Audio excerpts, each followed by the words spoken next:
ณะรัฐบาลชุดที่เก้าคือเป็นชุดรัฐบาลที่ถูกปรับปรุงหลายที่สุดเท่าที่เคยมีมาซึ่งคณะรัฐบาลชุดที่เก้านี้คือประกาศรับรองแต่งตั้งเป็นทางการในวันที่22เดือนมีนาปี2021โดยประกอบมี17กระทรวงและ2องค์การเทียบเท่าโดยท่านพันคำวิภาวันดำรงตำแหน่งนายกรัฐมนตรีแต่มาฮอดวันที่30ธันวาปี2022ท่านพันคำวิภาวันนายกรัฐมนตรีได้ขอพักผ่อนบำนาญเป็นผลให้ต้องมีการปรับปรุงและได้แต่งตั้งท่านสนไซศรีพันดรขึ้นดำรงตำแหน่งนายกรัฐมนตรีกลางสมัย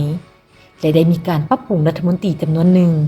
แต่ก็ยังรักษาโครงห่างบรรดากระทรวงจำนวน17กระทรวงและส่งองค์การเทียบเท่าอยู่แต่มาฮอดวันที่12เดือนมีนาปี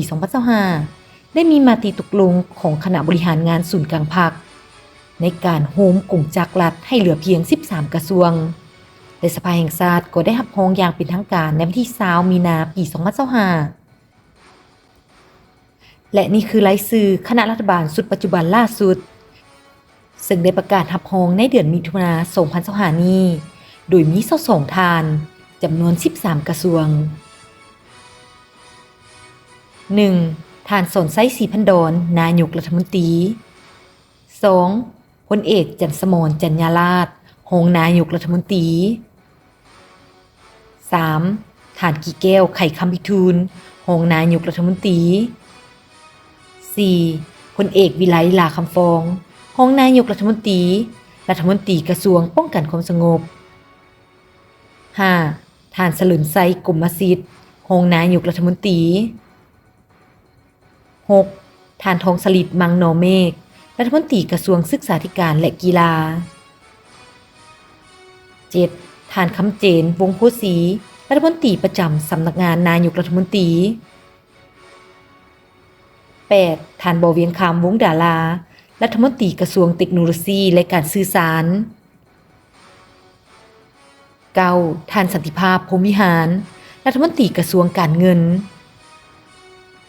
10. ท่านนางบุญคำวรจิตผู้ว่าการธนาคารแห่งสปป.ลาว 11. ท่านบัวคงนามวงศ์รัฐมนตรีหัวหน้าห้องว่าการสำนักงานนายกรัฐมนตรี 12. ท่านสนไซสิทธิพไซรัฐมนตรีประจำสำนักงานนายกรัฐมนตรี 13. ท่านนางใบคำคัตติยะรัฐมนตรีกระทรวงสาธารณสุข 14. ท่านนางสวนสวรรค์วิญญาเกตรัฐมนตรีกระทรวงวัฒนธรรมและการท่องเที่ยว 15. ท่านโพไซไสยสอนรัฐมนตรีกระทรวงแรงงานและสวัสดิการสังคม 16. ท่านพลโทคำเลียงอุทะไกรสอนรัฐมนตรีกระทรวงป้องกันประเทศ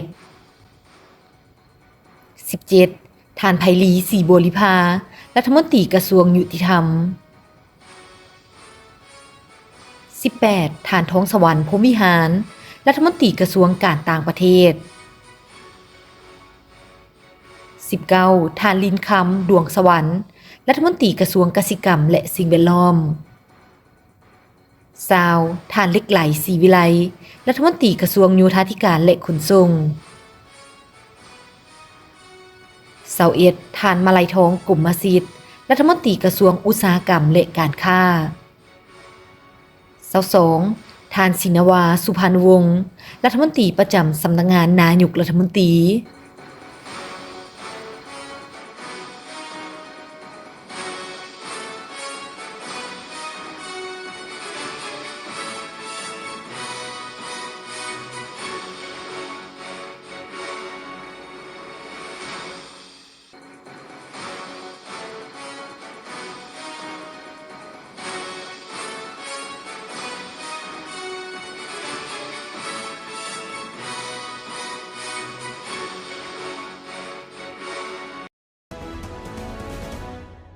นับตั้งแต่ลาวเฮาประกาศเปลี่ยนแปลงการปกครองจากประเทศราชอาณาจักรลาวมาเป็นประเทศสาธารณรัฐประชาธิปไตยประชาชนลาวในวันที่2ธันวาคมปี1975และปานดังกล่าวก็ได้ประกาศท่านไกรสอนพรหมวิหารให้ดำรงตำแหน่งเป็นนายกรัฐมนตรีคนทำอิฐของสปป.ลาวและก็ได้ประกอบโครงสร้างคณะรัฐบาลสุดทำอิฐของสปป.ลาวขึ้น และนับมาฮอดปัจจุบันนี้ก็แม่นสมัยที่เก้าซึ่งมื้อนี้ส่องแม่เฒ่าเล่าสู่ฟังจะนำเสนอให้ทุกท่านได้ฮู้เกี่ยวกับโครงสร้างคณะรัฐบาลแต่ละสมัยว่าประกอบมีฐานใดแด่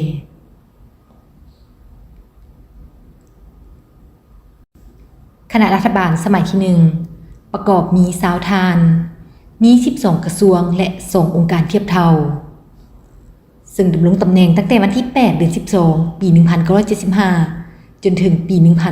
1985ประกอบมีบรรดาฐานดังนี้ 1. ฐานไก่สนพรหมวิหารนายกรัฐมนตรี 2. ฐานหนูหักพุ่มสวรรค์รองนายกรัฐมนตรีรัฐมนตรีว่าการกระทรวงการเงิน 3. ฐานภูมิวงศ์วิจิตรรองนายกรัฐมนตรีรัฐมนตรีว่าการกระทรวงศึกษากีฬาและธรรมการ 4. ฐานพูนศรีประเสริฐรองนายกรัฐมนตรีรัฐมนตรีว่าการกระทรวงการต่างประเทศ 5. ฐานคำไต่ศรีพันดรรองนายกรัฐมนตรีรัฐมนตรีว่าการกระทรวงป้องกันประเทศ 6. ฐานสาลีวงศ์คำซาวรัฐมนตรีว่าการสำนักงานนายกรัฐมนตรี 7. ฐานศรีสวัสดิ์แก้วหุ่นพันธ์รัฐมนตรีว่าการสำนักนายกรัฐมนตรี 8. ท่านจันมีดวงบุตรดีรัฐมนตรีว่าการสำนักนายกรัฐมนตรี 9. ท่านไม้จันตานแสงมณีรัฐมนตรีว่าการสำนักนายกรัฐมนตรี 10. ท่านสมซืนคำพิทูลรัฐมนตรีว่าการกระทรวงภายในนักรบเก่าและสังคม 11. ท่านศรีสนะศรีสารรัฐมนตรีว่าการกระทรวงโฆษณาแถลงข่าววัฒนธรรมและท่องเที่ยว 12. ท่านสนั่นสุทธิจักรรัฐมนตรีว่าการกระทรวงคมนาคมโยธาธิการและขนส่ง 13. ท่านเจ้าสุขวงศ์ศักดิ์รัฐมนตรีว่าการกระทรวงสาธารณสุข 14. ท่านกุสุวรรณเมธีรัฐมนตรีกระทรวงยุติธรรม 15. ท่านคำสุขไสยแสงรัฐมนตรีว่าการกระทรวงผลิตกสิกรรมและชลประทาน 16. ท่านไม้สุขไสสมแพงรัฐมนตรีว่าการกระทรวงอุตสาหกรรมและการค้า 17. ท่านคำเพ็งบุปผารัฐมนตรีว่าการกระทรวงไปรษณีย์โทรคมนาคม 18. ท่านมาไข่คำพิทูลรัฐมนตรีว่าการกระทรวงแผนผัง 19. ท่านเยียวือลอเบียยาวหัวหน้าคณะกรรมการสุนทราช 20. ท่านท้องจันทร์อุปลาวันอำนวยการธนาคารแห่งชาติและคณะรัฐบาลสมัยที่2ดำรงตำแหน่งตั้งแต่ปี1985จนถึงปี1991ประกอบมี20ฐานมี12กระทรวงและ2องค์การเทียบเท่าประกอบมีบรรดาฐานดังนี้ 1. ท่านไก่สนพรหมวิหารนายกรัฐมนตรี 2. ท่านหนูหักพุ่มสวรรค์รองนายกรัฐมนตรีรัฐมนตรีว่าการกระทรวงการเงิน 3. ท่านภูมิวงศ์วิจิตรรองนายกรัฐมนตรีรัฐมนตรีว่าการกระทรวงศึกษากีฬาและธรรมการ 4. ท่านพูนศรีประเสริฐรองนายกรัฐมนตรีรัฐมนตรีว่าการกระทรวงการต่างประเทศ 5. ท่านคำไต่ศรีพันดรรองนายกรัฐมนตรีรัฐมนตรีว่าการกระทรวงป้องกันประเทศ 6. ท่านสาลีวงศ์คำซาวรัฐมนตรีว่าการสำนักงานนายกรัฐมนตรี 7. ท่านศรีสวัสดิ์แก้วหุ่นพันธ์รัฐมนตรีว่าการสำนักนายกรัฐมนตรี 8. ท่านจันมีดวงบุตรดีรัฐมนตรีว่าการสำนักนายกรัฐมนตรี 9. ท่านไม้จันตานแสงมณีรัฐมนตรีว่าการสำนักนายกรัฐมนตรี 10. ท่านสมซืนคำพิทูลรัฐมนตรีว่าการกระทรวงภายในนักรบเก่าและสังคม 11. ท่านศรีสนะศรีสารรัฐมนตรีว่าการกระทรวงโฆษณาแถลงข่าววัฒนธรรมและท่องเที่ยว 12. ท่านสนั่นสุทธิจักรรัฐมนตรีว่าการกระทรวงคมนาคมโยธาธิการและขนส่ง 13. ท่านเจ้าสุขวงศ์ศักดิ์รัฐมนตรีว่าการกระทรวงสาธารณสุข 14ท่านกุสุวรรณเมธีรัฐมนตรีกระทรวงยุติธรรม 15ท่านคำสุขไสยแสงรัฐมนตรีว่าการกระทรวงผลิตกสิกรรมและชลประทาน 16ท่านไมสุขไสสมแพงรัฐมนตรีว่าการกระทรวงอุตสาหกรรมและการค้า 17ท่านคำเพ็งบุปผารัฐมนตรีว่าการกระทรวงไปรษณีย์โทรคมนาคม 18ท่านมาไข่คำพิทูลรัฐมนตรีว่าการกระทรวงแผนผัง 19ท่านเยียวือลอเบียยาวหัวหน้าคณะกรรมการชนชาติ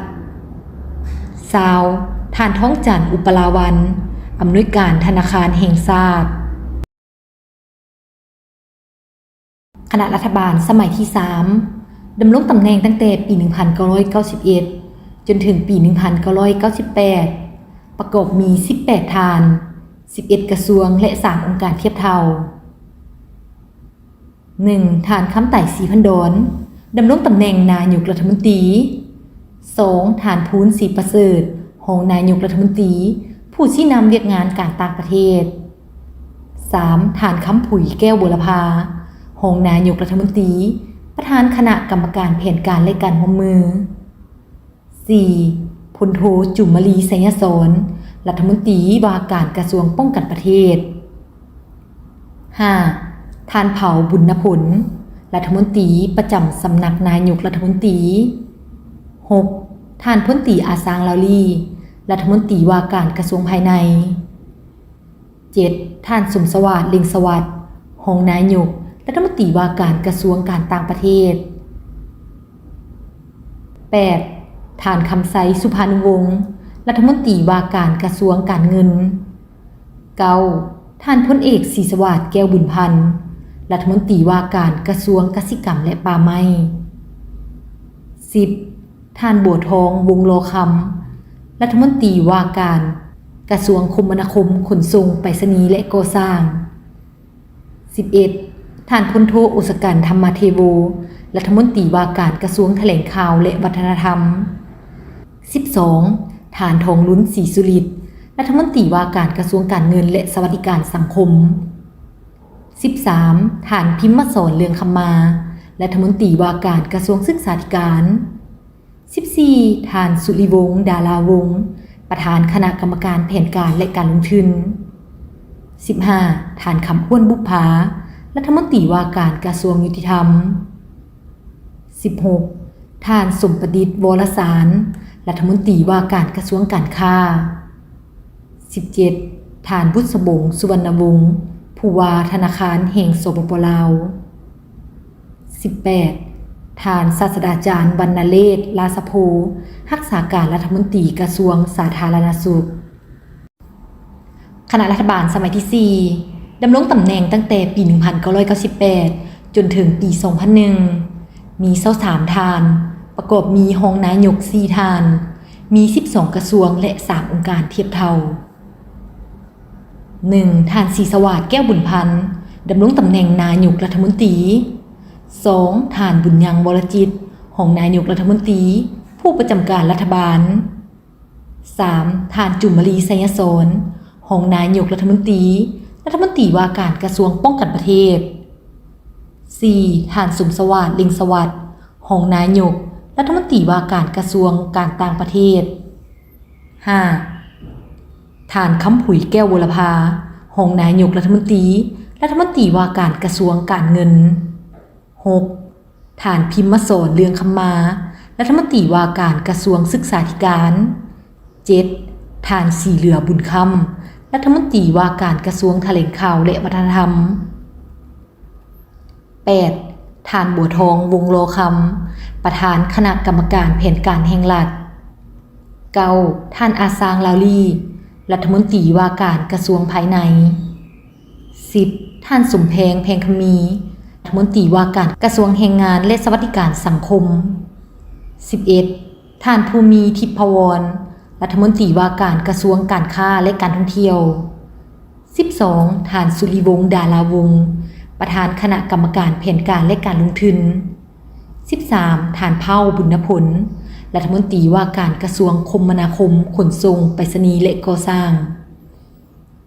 14. ฐานป่อนเมฆดาราลอยรัฐมนตรีว่าการกระทรวงสาธารณสุข 15. ฐานคำอ้วนบุพภารัฐมนตรีว่าการกระทรวงยุติธรรม 16. ฐานเสียนสะพังทองรัฐมนตรีว่าการกระทรวงกสิกรรมและป่าไม้ 17. ฐานไซสมพรพรหมวิหารรัฐมนตรีหัวหน้าห้องว่าการสำนักงานนายกรัฐมนตรี 18. ฐานเจืองสมบูรณ์ขันธ์ผู้ว่าการธนาคารแห่งสปป.ลาว 19. ฐานคำไสสุภานุวงศ์รัฐมนตรีประจำสำนักงานนายกรัฐมนตรี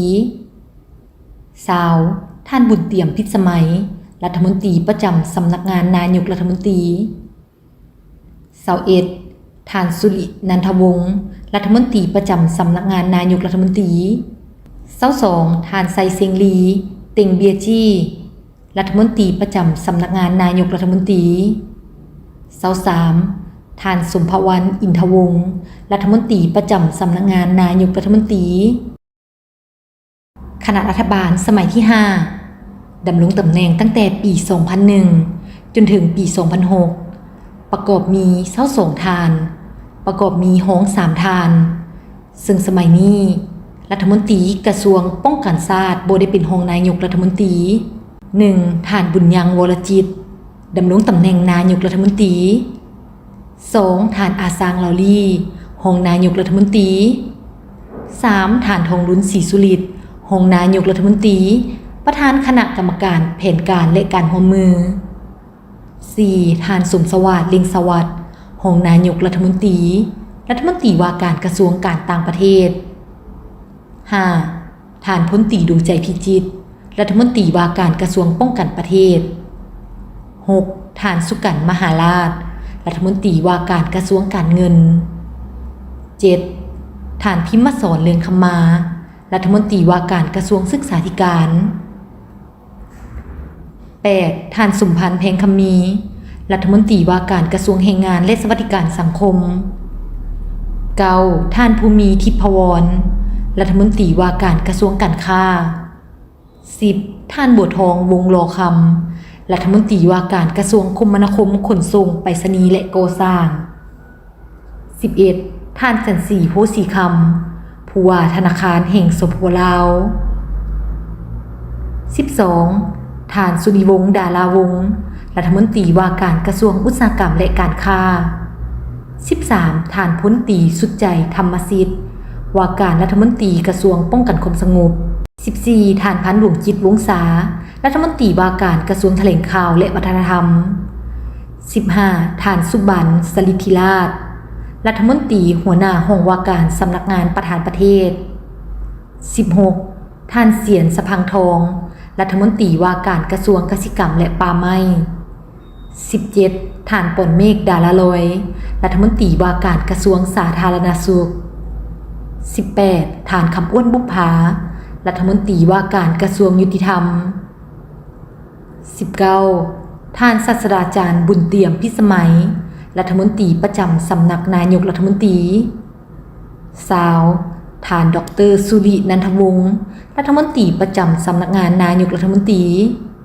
21. ท่านไซซิงลี่เต็งเบียจี้รัฐมนตรีประจำสำนักงานนายกรัฐมนตรี 22. ท่านสมพงษ์มงคลวิไลรัฐมนตรีประจำสำนักงานนายกรัฐมนตรีคณะรัฐบาลสมัยที่ 6 ดำรงตำแหน่งตั้งแต่ปี 2006 จนถึงปี 2010 ประกอบมี27 ทาน มีห้องนายกจำนวน 4 ทาน 1. ท่านบัวสอนบุพภาวรรณดำรงตำแหน่งนายกรัฐมนตรี 2. ท่านอาซางเหลาลีห้องนายกรัฐมนตรีประธานองค์การกฎการแห่งรัฐ 3. ท่านทองรุ้นศรีสุริตห้องนายกรัฐมนตรีรัฐมนตรีว่าการกระทรวงการต่างประเทศ 4. ท่านพลโทดวงใจพิจิตรห้องนายกรัฐมนตรีรัฐมนตรีว่าการกระทรวงป้องกันประเทศ 5. ท่านสมสวัสดิ์เล็งสวัสดิ์ห้องนายกรัฐมนตรีผู้ประจำการรัฐบาล 6. ท่านท้องบั่นแสงอภรณ์รัฐมนตรีว่าการกระทรวงป้องกันความสงบ 7. ท่านนางอ่อนจันทร์ธรรมวงศ์ รัฐมนตรีว่าการกระทรวงแรงงานและสวัสดิการสังคม 8. ท่านจันทรีโพสีคำรัฐมนตรีว่าการกระทรวงการเงิน 9. ท่านหนุนแก้วอรบุญรัฐมนตรีว่าการกระทรวงแถลงข่าวและวัฒนธรรม 10. ท่านดร.เจริญเยียเปาเฮอรัฐมนตรีว่าการกระทรวงยุติธรรม 11. ท่านสุริวงศ์ดาราวงศ์ประธานคณะกรรมการแผนการและการลงทุน 12. ท่านนางบุญเพ็งมูลโพไซรัฐมนตรีหัวหน้าทบวงการปกครองและคุ้มครองรัฐกร 13. ท่านสุบรรณสลิธิราชรัฐมนตรีหัวหน้าห้องว่าการสำนักงานประธานประเทศ 14. ท่านดร.ป่อนเมฆดาราลอยรัฐมนตรีว่าการกระทรวงสาธารณสุข 15. ท่านศาสตราจารย์ดร.สมกฎมังนอเมฆรัฐมนตรีว่าการกระทรวงศึกษาธิการ 16. ท่านดร.นามวิญญาเกตรัฐมนตรีว่าการกระทรวงอุตสาหกรรมและการค้า 17. ท่านเจืองสมบูรณ์ขันธ์รัฐมนตรีประจำสำนักงานนายกรัฐมนตรีหัวหน้าคณะเลขาธิการรัฐบาล 18. ท่านศาสตราจารย์ดร.โบสายคำวงศ์ดารารัฐมนตรีว่าการกระทรวงพลังงานและโบแฮ 19. ท่านสมมาตรพ้นเสนารัฐมนตรีว่าการกระทรวงคมนาคมขนส่งไปรษณีย์และก่อสร้าง 20. ท่านศาสตราจารย์บุญเตี่ยมพิสมัยรัฐมนตรีประจำสำนักนายกรัฐมนตรี 21. ท่านคำบ้วนบุภารัฐมนตรีประจำสำนักงานนายกรัฐมนตรี 22. ท่านไซซิงลี่เต็งเบียจี้รัฐมนตรีประจำสำนักงานนายกรัฐมนตรี 23. ท่านสมพงษ์มงคลวิไลรัฐมนตรีประจำสำนักงานนายกรัฐมนตรีหัวหน้าองค์การท่องเที่ยวแห่งชาติ 24. ท่านบัวศรีลวันไซรัฐมนตรีประจำสำนักงานนายกรัฐมนตรี 25. ท่านคำลวดศิลากรรัฐมนตรีประธานคณะกรรมการแม่น้ำโขงแห่งชาติ 26. ท่านสีตาเฮงลาสพลรัฐมนตรีว่าการกระทรวงกสิกรรมและป่าไม้ 27. ท่านภูเพชรคำพูนวงศ์ผู้ว่าธนาคารแห่งสปป.ลาวคณะรัฐบาลสมัยที่ 7 ดำรงตำแหน่งตั้งแต่ปี 2010 ถึงปี 2016 เบื้องต้นประกอบมี29 ทานและมีห้องนายก4ทานจนมาฮอดปี 2014 มีการปรับปรุงเพิ่มประกอบมี31ทานและมีห้องนายกรัฐมนตรี5ทานมาฮอดปี 2015 มีการปรับปรุงเพิ่มเติมประกอบมีคณะ30ทานและห้องนายก5ทาน 1. ท่านท้องสินธรรมวงศ์นายกรัฐมนตรี 2. ท่านอาซางลาลีห้องนายกรัฐมนตรี 3. ท่านดร.ทองลุ้นศรีสุริตห้องนายกรัฐมนตรีรัฐมนตรีว่าการกระทรวงการต่างประเทศ 4. ท่านพลโทดวงใจพิจิตรห้องนายกรัฐมนตรีรัฐมนตรีว่าการกระทรวงป้องกันประเทศ 5. ท่านสมสวัสดิ์ลิงสวัสดิ์ห้องนายกรัฐมนตรี 6. ท่านดร.บุญทองจิตมณีประธานองค์การกวดกาแห่งรัฐ 7. ท่านดร.พันคำวิภาวันรัฐมนตรีว่าการกระทรวงศึกษาธิการและกีฬา 8. ท่านท้องบั่นเสงอภรณ์รัฐมนตรีว่าการกระทรวงป้องกันความสงบ 9. ท่านนางอ้อนจันทร์ธรรมวงศ์รัฐมนตรีว่าการกระทรวงแรงงานและสวัสดิการสังคม 10. ท่านดร.เจริญเยียเปาเฮอรัฐมนตรีว่าการกระทรวงยุติธรรม 11. ท่านสุริวงศ์ดาราวงศ์รัฐมนตรีว่าการกระทรวงพลังงานและโบแฮ 12. ท่านนางบุญเพ็งมูลโพไซรัฐมนตรีประจำห้องว่าการรัฐบาล 13. ท่านวิไลวรรณพรหมเขรัฐมนตรีว่าการกระทรวงกสิกรรมและป่าไม้ 14. ท่านดร.ศิลวงศ์ขุนไพฑูรย์หัวหน้าห้องว่าการรัฐบาล 15. ท่านดร.นามวิญญาเกตรัฐมนตรีว่าการกระทรวงอุตสาหกรรมและการค้า 16. ท่านสมมาตรพ้นเสนารัฐมนตรีว่าการกระทรวงคมนาคมขนส่งไปรษณีย์และก่อสร้าง 17. ท่านสมดีดวงดีรัฐมนตรีว่าการกระทรวงแผนการและการลงทุน 18. ท่านภูเพชร คำพูนวงศ์รัฐมนตรีว่าการกระทรวงการเงิน 19. ท่านศาสตราจารย์ดร.โบแสงคำวงศ์ดารารัฐมนตรีว่าการกระทรวงแถลงข่าววัฒนธรรมและท่องเที่ยว 20. ท่านดร.เอกสว่างวงศ์วิจิตรรัฐมนตรีว่าการกระทรวงสาธารณสุข 21. ท่านบุญเฮืองดวงพระจันทร์รัฐมนตรีประจำห้องว่าการรัฐบาล 22. ท่านคำปานวิลาวงศ์ 23. ท่านศาสตราจารย์บุญเตรียมพิสมัยรัฐมนตรีประจำห้องว่าการรัฐบาล 24. ท่านดร.ดวงสวัสดิ์สุพรรณวงศ์รัฐมนตรีประจำห้องว่าการรัฐบาล 25. ท่านนางเข็มแพงพ้นเสนารัฐมนตรีประจำห้องว่าการรัฐบาล 26. ท่านศาสตราจารย์ดร.โบเวียงคำวงศ์ดารารัฐมนตรีว่าการกระทรวงวิทยาศาสตร์และเทคโนโลยี 27. ท่านนุรินทร์สุมบัณฑิตรัฐมนตรีว่าการกระทรวงทรัพยากรธรรมชาติและสิ่งแวดล้อม 28. ท่านเหี่ยมพลมจันทร์รัฐมนตรีว่าการกระทรวงไปรษณีย์โทรคมนาคมและการสื่อสาร 29. ท่านดร.สมภาวไฟสิทธิ์ผู้ว่าการธนาคารแห่งสปป.ลาว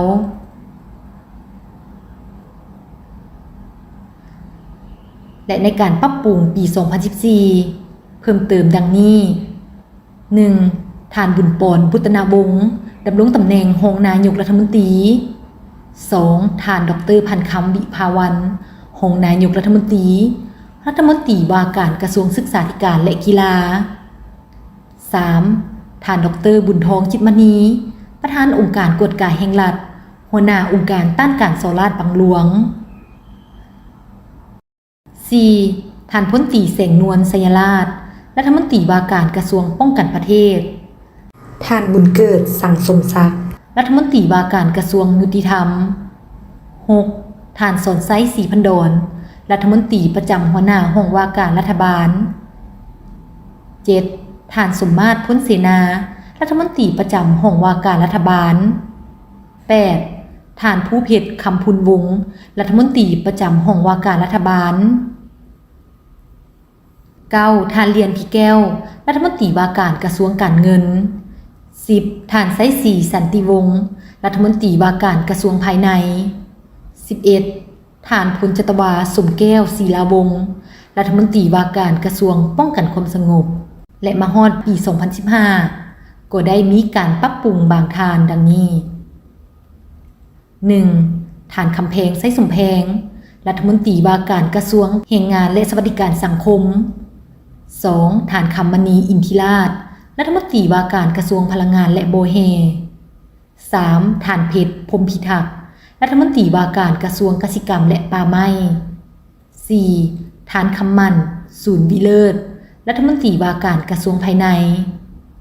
5. ท่านคำเมืองพงษ์ธดีรัฐมนตรีหัวหน้าห้องว่าการสำนักงานประธานประเทศคณะรัฐบาลสมัยที่ 8 ดำรงตำแหน่งตั้งแต่ปี 2016 จนถึงปี 2021 ประกอบมี 18 ท่านมีรองนายกรัฐมนตรี 3 ท่านและก็เป็นอีกสมัยที่รัฐมนตรีกระทรวงป้องกันประเทศบ่ได้ดำรงตำแหน่งรองนายกรัฐมนตรี 1. ท่านทองลุ้นศรีสุฤทธิ์นายกรัฐมนตรีแห่งสปป.ลาว 2. ท่านดร.บุญทองจิตมณี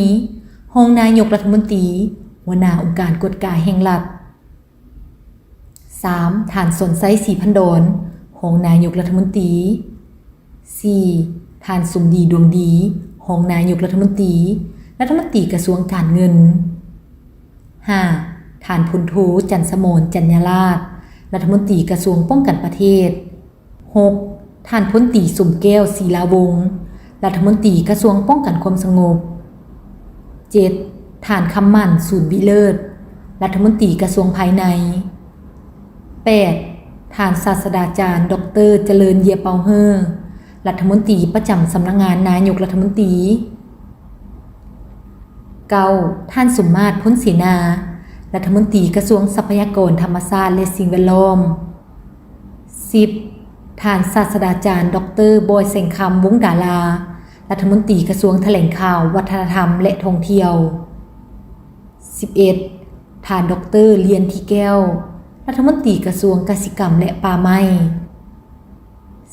12. ท่านไสศรีสันติวงศ์รัฐมนตรีกระทรวงยุติธรรม 13. ท่านดรคำแพงไส้สมแพงรัฐมนตรีกระทรวงแรงงานและสวัสดิการสังคม 14. ท่านคำเมืองพงษ์ธดีรัฐมนตรีหัวหน้าห้องว่าการสำนักงานประธานประเทศ 15. ท่านดรคำมณีอินทิราชรัฐมนตรีกระทรวงพลังงานและโบแฮ 16. ท่านนางเข็มมณีพ้นศรีนารัฐมนตรีกระทรวงอุตสาหกรรมและการค้า 17. ท่านศาสตราจารย์ดรโบเวียงคำวงศ์ดารารัฐมนตรีกระทรวงวิทยาศาสตร์และเทคโนโลยี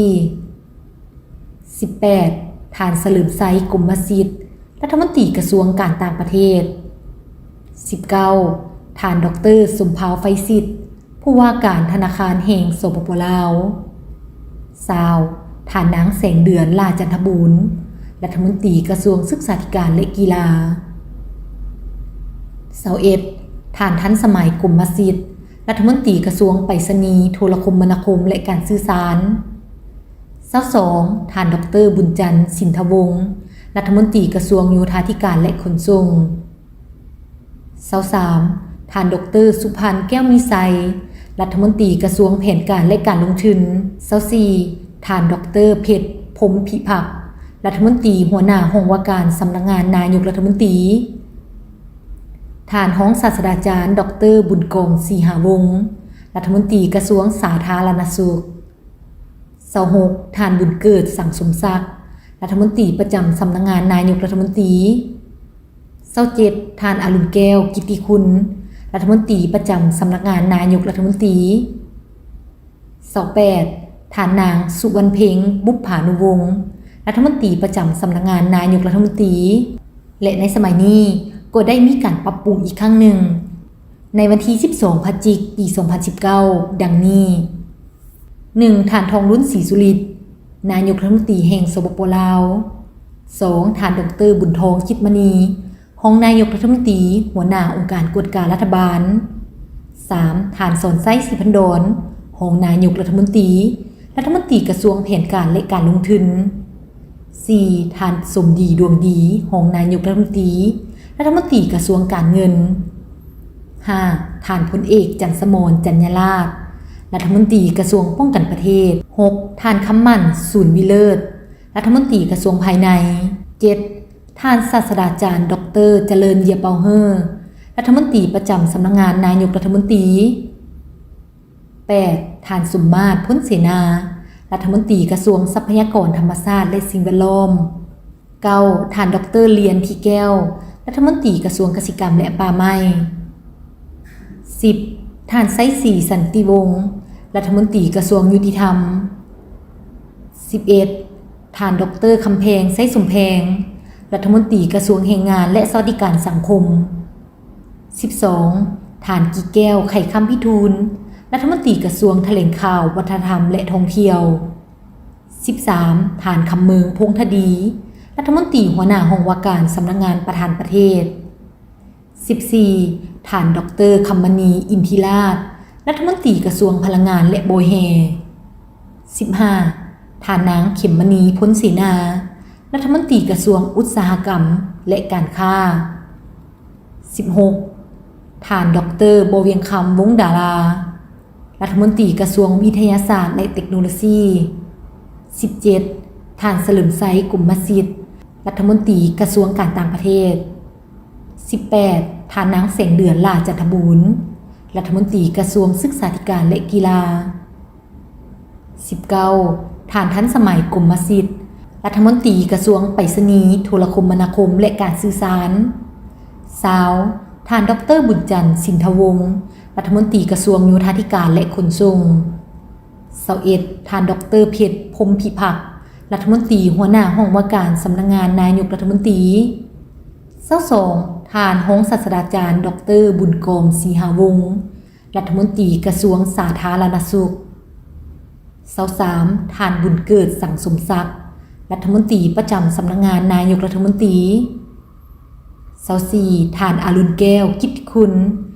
รัฐมนตรีประจำสำนักงานนายกรัฐมนตรี25ท่านนางสุวรรณเพ็งบุพผานุวงศ์รัฐมนตรีประจำสำนักงานนายกรัฐมนตรี26ท่านพลโทวิไลลาคำฟองรัฐมนตรีกระทรวงป้องกันความสงบ27ท่านสนไซสิทธิพไซผู้ว่าการธนาคารแห่งสปป.ลาวคณะรัฐบาลสมัยที่9ดำรงตำแหน่งตั้งแต่